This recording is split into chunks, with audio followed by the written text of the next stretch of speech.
یاره رفیقه ځوانه نن مې د زړه ارمان پوره شو. دا څنګه ارمان و چې نن پوره شو؟ څه درته ووایم دا داسې ارمان و انډیواله چې د کوچنیوالي څخه مې په دغه زړه څنګه ارمان دی چې د کوچنیوالي سو در دا اوسه نه دی پوره سوی او اوس پوره سو بیخي ډېر وخت په مابینځ کې تېر سو.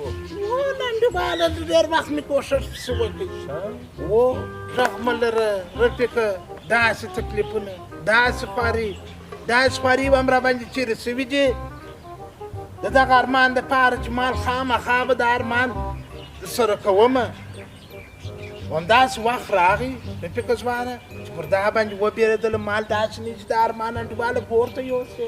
دا څنګه ارمان و چې ستا دا اوس پوره سو؟ ته خو راته ووایه. وایم څه درته ووایم رفیقه ځوانه خو ما مخکې درته وویل چې داسې ارمان مې پوره سوی دی انډیواله چې دا ټول خلک د شاریان راته تللي ول ګوته لاس په غاښ راته نیولې وه. ولې یاره سلام دی انډیواله وایم څه درته ووایم عجب ارمان مې نن پوره عجب ارمان. دا څنګه ارمان دی؟ د ارمان چې ژر راته ووایه داسې نه په دغه ارمان کې زه ولاړ نه شم. نو درته ویې وایم بېشکه راته ووایه نو غوږ ورته ونیسه. بېخارې وایم نن مې د کوچنیوالي څخه دغه ارمان درلودلی اول وارې په دې وتوانېدلمه چې د درو زمریانو څخه لکۍ پرېږدم. څه وایه ظالمه دا خو چې بیخي غټه کارماني کړې ده.